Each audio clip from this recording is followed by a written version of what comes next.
حسبي ربي جل الله ما في قلبي غير الله نور محمد صلى الله لا إله إلا الله.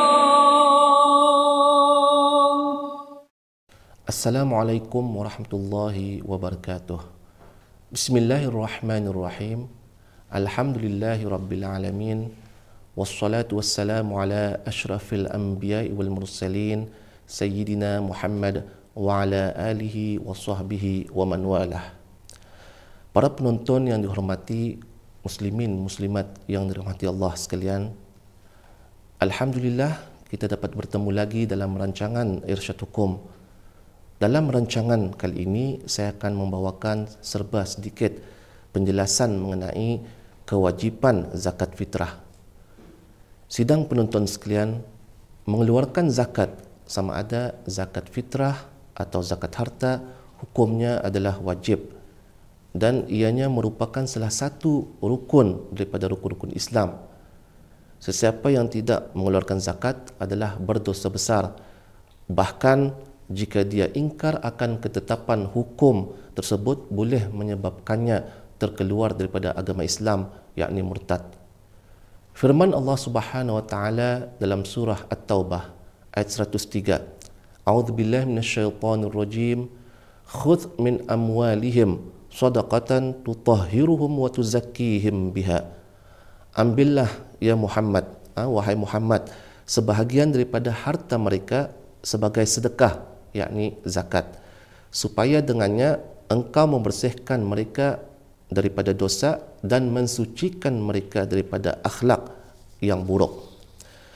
Khusus dalam bulan Ramadan ini, kita diwajibkan mengeluarkan zakat fitrah, iaitu mengeluarkan sebahagian daripada makanan yang utama, makanan yang asasi menurut ukuran yang ditentukan oleh agama sesudah selesai mengerjakan puasa bulan Ramadan tiap-tiap tahun.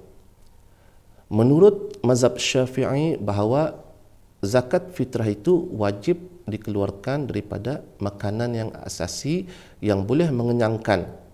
Jika di negara kita, di Brunei, makanan asasi kita ialah beras, maka wajib dikeluarkan zakat fitrah itu dari beras. Tetapi menurut mazhab Hanafi bahawa zakat fitrah itu boleh dikeluarkan menurut nilaian harga makanan tersebut dengan mata wang. Maka tidaklah ada halangan mengeluarkan zakat fitrah itu berupa wang seharga makanan yang diwajibkan fitrah itu, dengan syarat orang itu bertaklid pada mazhab Hanafi dan kedua-dua cara itu adalah sah di sisi syarak. Kemudian waktu mengeluarkan zakat fitrah itu, sebahagian ulama fiqh berpendapat bahawa untuk membayar zakat fitrah itu ada 5 waktu.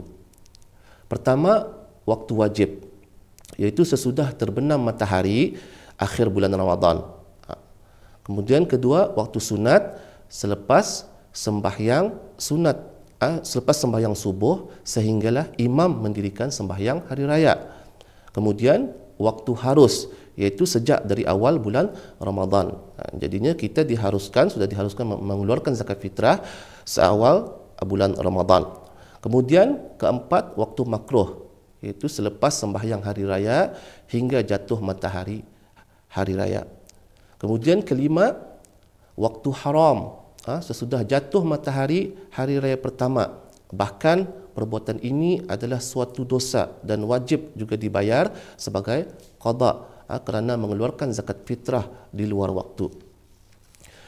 Kewajipan membayar zakat fitrah ini adalah berdasarkan Al-Quran, Sunnah dan ijma' ulama'. Firman Allah Subhanahu wa taala dalam surah Al-A'la ayat 14 hingga 15. A'udzubillahi minasyaitonir rajim. Qad aflaha man tazakka wa dzakara isma rabbih fasalla. Yang tafsirnya, sesungguhnya berjayalah orang yang mensucikan dirinya daripada kufur dan maksiat, dan menyebut serta mengingat nama Tuhannya serta mendirikan sembahyang. Menurut ulama, ayat ini diturunkan berkenaan dengan zakat fitrah, takbir hari raya puasa dan sembahyang. Dan juga zakat yang dimaksudkan oleh ayat ini ialah zakat fitrah. Terdapat banyak hadis-hadis Nabi SAW yang mewajibkan setiap umat Islam membayar zakat fitrah. Antaranya hadis yang diriwayatkan oleh Bukhari dan Muslim. An Ibni Umar radhiyallahu anhuma qala farada Rasulullah sallallahu alaihi wasallam zakat al-fitr min Ramadan sa'an min tamar aw sa'an min sya'ir 'ala al-'abd wal hur wal dhakar wal untha was saghir wal kabir minal muslimin. Daripada Ibnu Umar radhiyallahu anhuma, dia berkata Rasulullah sallallahu alaihi wasallam telah memfardukan zakat fitrah itu di bulan Ramadan, satu sa' dari tamar atau satu sa' dari syair, yakni sejenis gandum, ke atas hamba sahaya, orang merdeka, lelaki, perempuan, kanak-kanak dan orang tua dari segenap orang Islam. Hadis riwayat Bukhari dan Muslim. Juga hadis yang diriwayatkan oleh Abu Daud dan Ibnu Majah an Ibni Abbas qala farada Rasulullah sallallahu alaihi wasallam zakat al-fitr tuhratan lis-sha'im min al-laghwi wal-rafathi wa ta'matan lil masakin. Daripada Ibnu Abbas radhiyallahu anhuma, dia berkata Rasulullah sallallahu alaihi wasallam telah mewajibkan zakat fitrah itu untuk mensucikan orang yang berpuasa dari kata-kata dan perbuatan-perbuatan yang keji dan untuk memberi makan golongan miskin. Sebagaimana yang disebutkan dalam hadis tadi bahawa zakat fitrah itu wajib ke atas setiap individu yang beragama Islam, sama ada dia kaya maupun dia miskin, ataupun hamba atau merdeka, lelaki atau perempuan, tua atau muda, ataupun dia kanak-kanak. Dan disyaratkan orang yang wajib membayar zakat fitrah itu ialah orang yang mempunyai harta yang lebih daripada nafkah dirinya dan nafkah orang yang di bawah tanggungannya pada hari raya dan malamnya. Dalam sebuah hadis yang diriwayatkan oleh Ad-Daruqutni dan Baihaqi, mereka berkata, An Ibni Umar radhiyallahu anhuma qala qala Rasulullah sallallahu alaihi wasallam addu shadaqatal fitr amman tamunun. Daripada Ibnu Umar radhiyallahu anhuma, dia berkata Rasulullah sallallahu alaihi wasallam telah bersabda, bayarkanlah zakat fitrah orang-orang yang kamu belanjai. Hadis riwayat Ad-Daruqutni dan Baihaqi. Hadis ini menunjukkan bahawa diwajibkan zakat fitrah itu ke atas umat Islam bagi dirinya sendiri dan orang-orang yang di bawah tanggungannya. Hukum ini jelas kerana Rasulullah SAW mewajibkan zakat fitrah dan kanak-kanak itu tidak punya harta. Nyatalah bahawa Rasulullah SAW mewajibkan zakat fitrah itu ke atas orang yang membelanjainya. Ini termasuklah ayah dan ibunya yang miskin dan istrinya. Perlu juga diingat, zakat fitrah itu wajib dikeluarkan lebih dahulu bagi dirinya sendiri, kemudian barulah dikeluarkan bagi orang-orang yang di bawah tanggungannya jika hartanya berlebihan, dengan didahului untuk istrinya, kemudian untuk anaknya yang kecil, kemudian untuk bapanya hingga ke atas seperti bapa-bapanya, kemudian ibunya, kemudian anak lelakinya yang dewasa, kemudian barulah yang tanggungannya untuk tanggungannya yang lain seperti hambanya. Perkara ini disebutkan dalam sebuah hadis Nabi SAW yang diriwayatkan oleh Imam Muslim. An Jabir radhiyallahu an qala Rasulullah SAW ibda binafsik fatasaddaq 'alaiha fa in fadala syai'un fali ahlik fa in fadala an ahlik syai'un fali dhi qarabatik.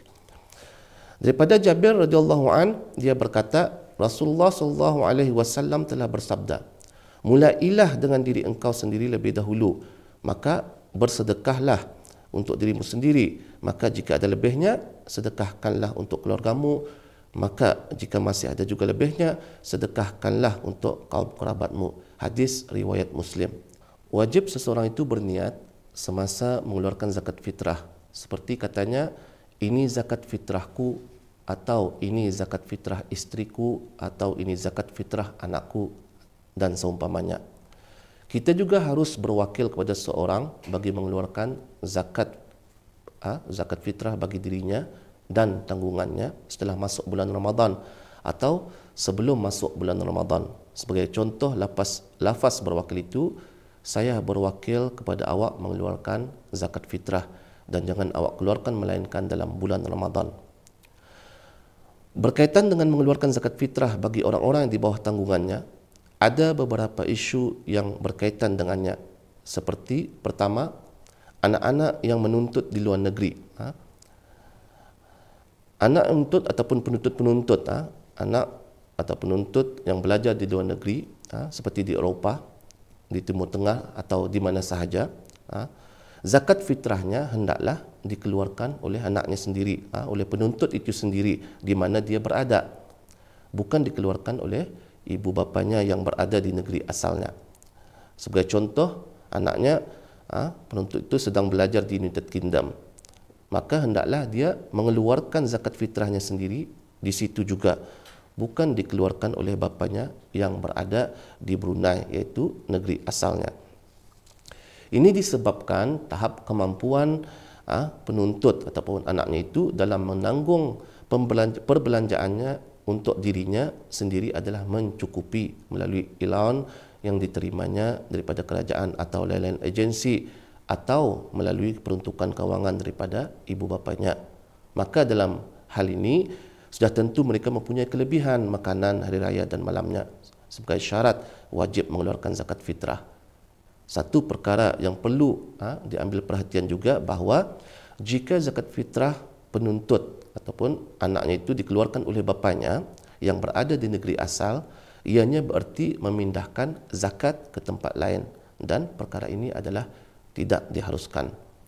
Kedua, zakat fitrah anak zina. Zakat fitrah bagi anak zina, yakni anak luar nikah, wajib dikeluarkan oleh ibunya, kerana nafkah anak zina itu wajib ke atas ibunya.